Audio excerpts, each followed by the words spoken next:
Bonjour chers compatriotes, bonjour chers frères et sœurs d'Afrique. Selon la patrie, le reste patriote. Excusez-moi, je vais parler encore de mon pays, le Gabon. Je vais parler de mon pays, le Gabon, et mon message va s'adresser d'abord, premièrement, au président de la République, Biscoteur de Guinguéma, le libérateur. Et deuxièmement, à tous ses collaborateurs les plus proches et sincères. Je dis bien collaborateurs les plus proches et sincères. Et maintenant les filous, les envoûtés, que seul Dieu et nos ancêtres s'en occupent. Bon, excusez-moi, je pense que dans ce monde-là, c'est comme dans une maison. Comme on dit enfant, dans une forêt, dans une forêt, tout dépend. Dans ce monde, chaque peuple a sa patrie. Chaque peuple, dans cette patrie-là, a sa province. Chaque peuple, dans cette même province, a son village. Dans ce même village, chaque peuple a sa parcelle de terrain. Dans cette même parcelle de terrain familiale, a sa famille, ses enfants. Si déjà, les soi-disant, ceux qui se disent panafricains, ne comprennent pas ce principe aussi, ce principe de base. Ce principe de base, c'est que ils sont tellement bêtes, ou envoûtés, ou encore ils font exprès. Surtout parlant du Gabon. Surtout en parlant du Gabon. Bon. D'autre part, moi personnellement, je peux essayer un peu de comprendre l'acharnement que ces gens-là, vous mes frères étrangers, vous avez envers mon pays, le Gabon, envers notre pays à nous, le Gabon, notre terre à nous, notre maison. Je peux comprendre. Je peux comprendre ce qu'elle fait. Je vais essayer un peu de donner des réponses. Vous savez, le Gabonais, il est comme il est. Notre laxisme avait été entretenu pendant longtemps par l'ancien régime, nous empêchant de sortir du pays, qui cherchaient toujours à nous maintenir dans l'ignorance, parce qu'il ne faudrait pas qu'on sorte découvrir pour que voir un passeport. Voilà mon passeport, le mien il est là. J'ai fait pratiquement 5 ans pour l'avoir à l'époque. Ça c'est mon exemple. La majorité des Gabonais, dans l'ensemble, c'était comme ça. C'était comme ça. Bon, le Gabonais, que ce soit la première fois qu'il sort de ce pays, le Gabonais n'a jamais été interpellé quelque part dans un pays, que ce soit l'Afrique, l'Europe ou l'Asie, dire qu'il est je veux dire quoi, en déficit de visa ou encore falsification de documents, ainsi de suite. Le Gabonais, c'est un peuple digne. J'ai fait une affaire de 12 pays africains. J'ai fait 12 pays. Donc mon dernier pays, sur mon deuxième passeport, voilà mon passeport qui est là, je vous le montre.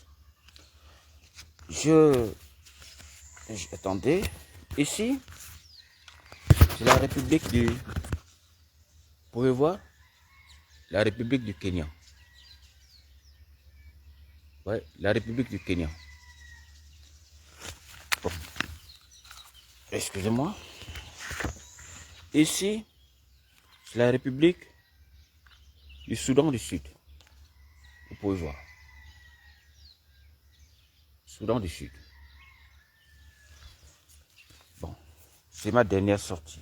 Mes dernières sorties de ce pays. De mon pays. Quand on sort, on rentre au village.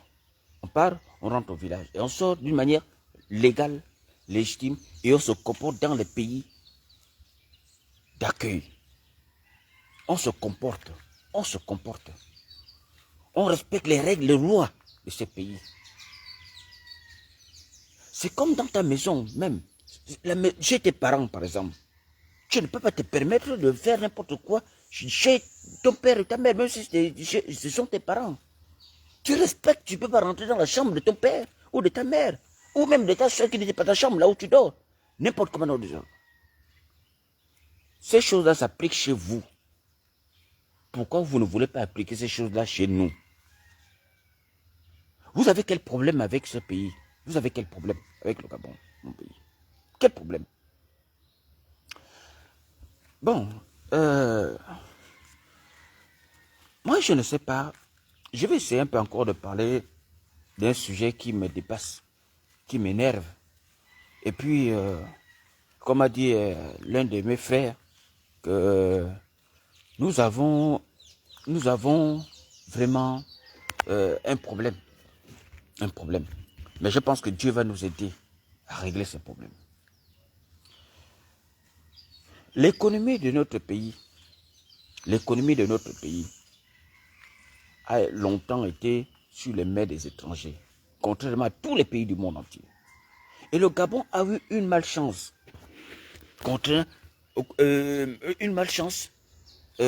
sur peut-être 3 points cruciaux qui forment une nation.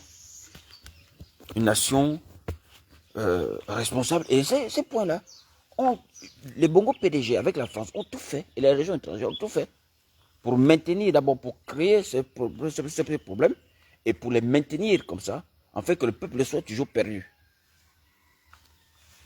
On a d'abord un problème de langue nationale parlée. Le Gabon, c'est le seul pays, je peux dire au monde, qui n'a aucune langue parlée locale, hormis la langue française. Et ça nous a fragilisés. Soutenu par. Maintenant, les communautés locales qui parlent encore plus leur langue et tout ça, mais sur les communautés unies, on peut voir la manière dont ils font les choses, la manière dont ils se comportent. Je ne peux pas les citer. Mais les communautés, mes frères qui ne parlent pas, qui sont en majorité, qui ne parlent plus leur langue, regardez la manière dont ils font encore les choses. Ça peut s'expliquer. Donc, ça a une faiblesse pour nous, sur le plan national. Je vais parler encore du secteur d'activité, par exemple. Le Gabon, c'est le seul pays au monde où les 90%, voire même les 100%, tous les secteurs sont occupés par les étrangers. Il n'y a même pas un seul secteur là où les Gabonais ont la maîtrise de ces secteurs d'activité depuis les indépendants. Et c'était entretenu, bien entretenu comme ça. Et donc, toutes ces communautés, même dans leur mosquée les vendredis, quand ils se retrouvent, ils ne font pas la prière, parce que quand ils manquent la prière, c'est pour leur seule prière, but, c'est d'avoir la maîtrise de notre secteur d'activité locale, de commerce, et nous a servi. C'est ça. Et ces communautés-là se sont divisées des secteurs. Vous allez voir, la communauté béninoise, ils ont pris côté Michelin, et je ne sais pas, Michelin, un peu les stations. Et les trucs comme on appelle ça comment? Les produits cosmétiques et tout. Parce qu'il faut, c'est une forme de colonisation. Il faut accélérer la forme de colonisation. Et là, j'interpelle mes soeurs, d'arrêter ces choses-là.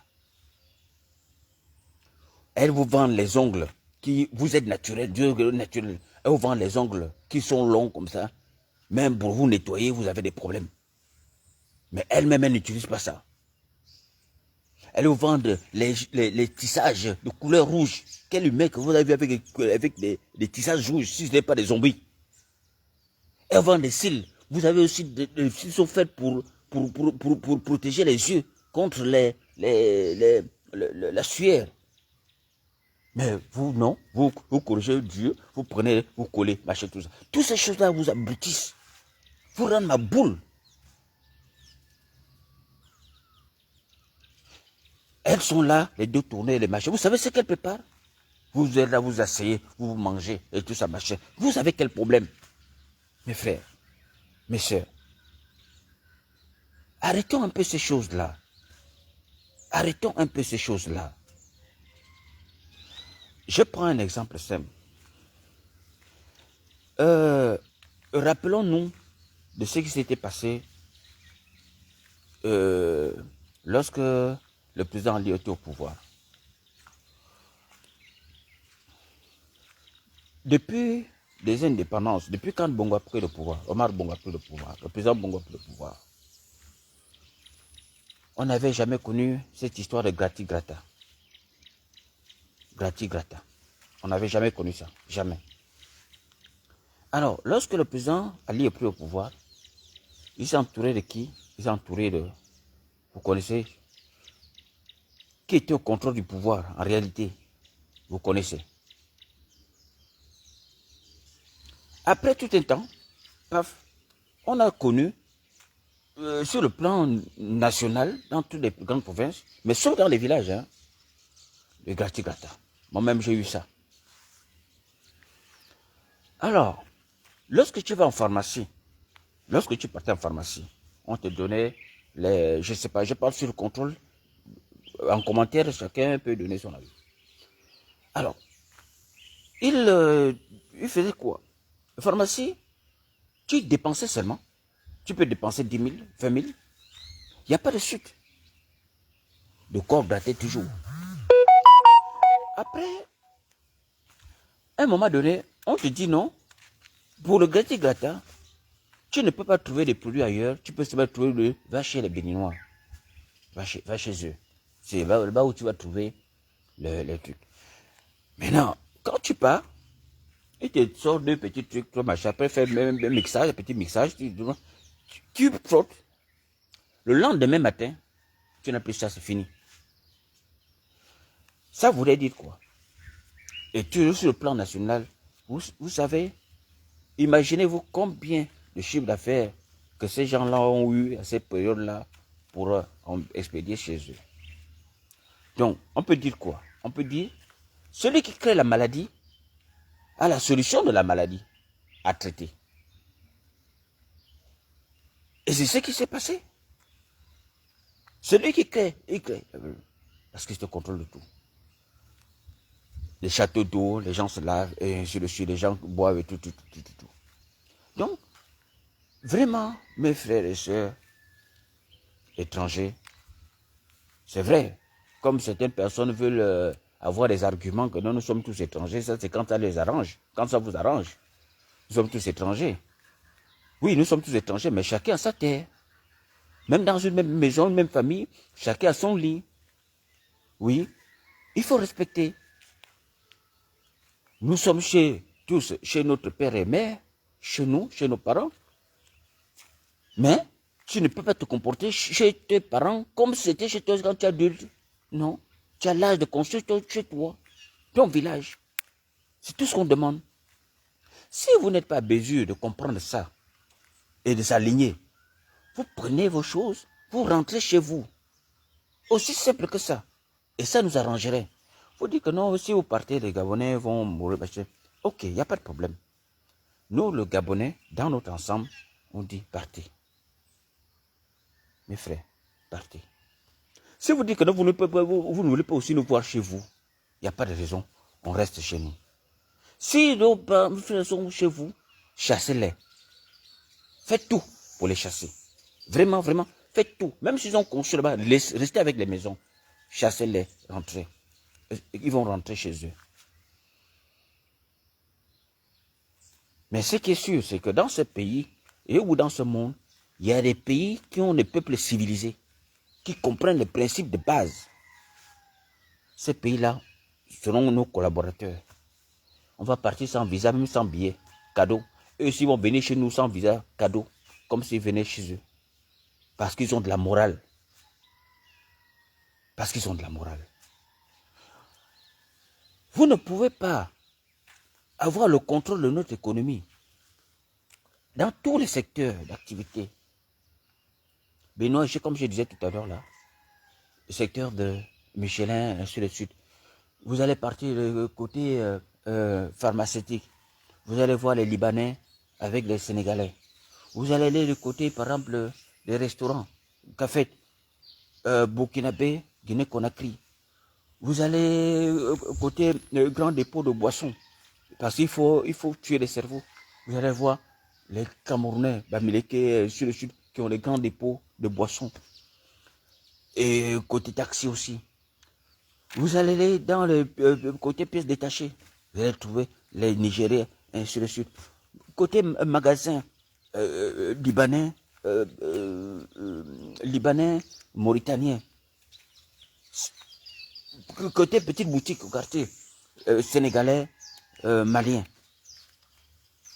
Donc ils se sont divisés des secteurs. Ils se sont divisés des secteurs. Que toi, tu ne veux pas franchir là, tu ne veux pas franchir là. Ils ont pris la mesure. Tout, ils ont tout fait de soutenir. Ils avaient tout fait de soutenir le régime en place. Parce que le régime était 100% à leur service. Et cela se comprend. Pourquoi? Parce que nous sommes tous Gabonais. Les 90% des gens, 15% des gens qui avaient des postes de responsabilité dans ce pays. La preuve est là. Hein? La preuve est là. Ce qui s'est passé au marché de Lambaréné. La preuve est là. Pour faire le constat. Vous allez remarquer que c'est tellement l'ami proche. C'est un Malien, Béninois, Burkinabé qui est marabout. Voilà. Ou encore chauffeur, cuisinier. Quand il travaille, tu as un poste de responsabilité, tu tes pouvoirs. Tu penses que tu vas manger. Tu prends un type comme ça, tu mets comme cuisinier. Tu vas manger quoi? Si ce n'est pas le fétiche, si ce n'est pas l'envoûtement, ils vont un contrôle. Donc tu es là, tu deviens, même le bon sens, tu l'as même plus. Mais tu es là. Tes enfants même là, ta famille souffre. Tu as l'argent, mais tu fais comme si tu es dur. On voit que non, tu es dur. Mais en tant que tu n'es pas dur, parce que tu es contrôlé. Donc d'où il est important que le président lui dit, vraiment, il faut, un travail profond doit être fait. Comme on l'a toujours dit. Vous allez remarquer que la majorité des grands, ces gens-là, tout autour, dans ce système, les gens au pouvoir, ils couraient, ils laissaient notre tradition à nous, typiquement à nous, pour aller plonger dans la rose-pois, la franc-maçonnerie, et pour se bien être asservis. Les gens là aussi ont donné 12. Ils sont, donc vous allez voir quelqu'un, il a été, je sais pas quoi, je sais machin, il a une villa qui est abandonnée, mais c'est un Malien qui y habite, c'est un Béninois qui habite, c'est un machin qui habite. Entre-temps, à côté de sa barrière, il y a sa famille qui est là, il dorme à la belle étoile. Je ne sais pas, une personne de normale, de conscient, d'équilibré, pourra agir comme ça, faire le tour sur le plan national. Faisons le tour sur le plan national. Donc même l'éthique morale, il n'y a pas. Donc, vraiment, le président a beaucoup à faire. Et ses collaborateurs, aider le président.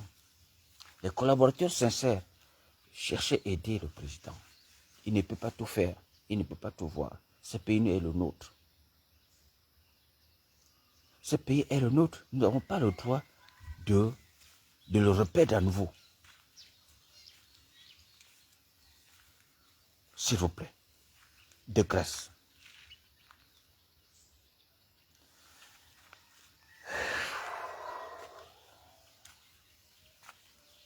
Il faudrait avoir, pour une proposition, pour sortir de cette situation, il faut faire un assainissement profond sur ceux qui occupent les postes de responsabilité depuis des années dans ce pays.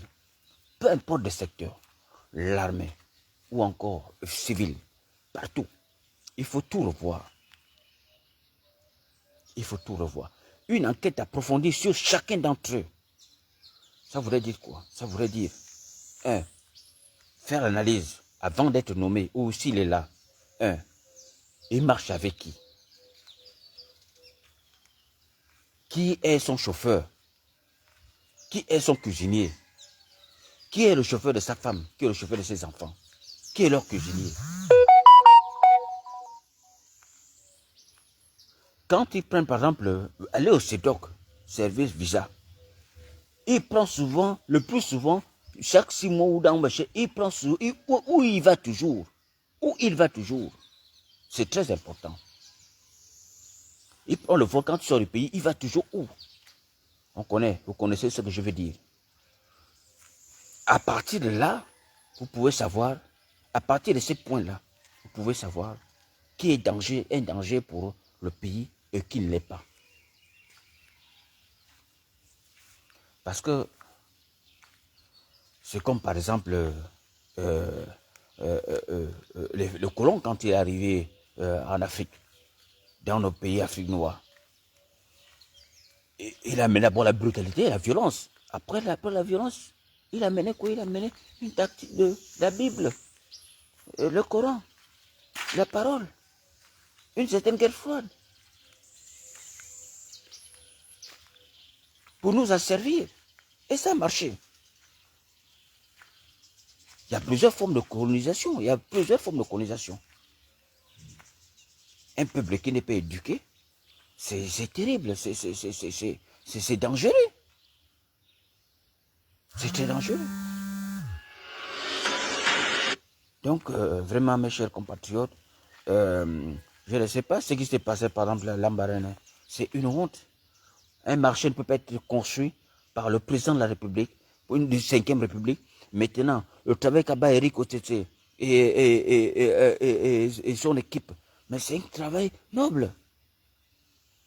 Il est là, il représente, son groupe, il représente la voix du peuple. Parce que tout le monde ne peut pas se balader. Tout le peuple gabonais se retrouve au message d'Eric Otete, au message de Gide, au message de Gide Mekamba, au message de Geoffroy Fumboula, au message de Stéphane Zeng, au message de Bibitom, au message d'Alain Gauthier, au message, notre message de tout le monde, tout le peuple, comme un activité qui parle, il parle au nom du peuple. Quand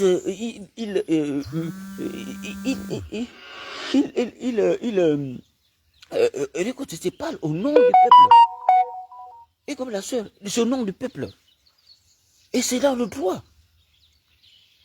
Donc, comme je dis, les gens sont là, les emboutés sont là pour saboter le président, c'est le président de suivre. Et les collaborateurs doivent être vraiment très sérieux, réfléchir et écouter la voix du peuple. Merci.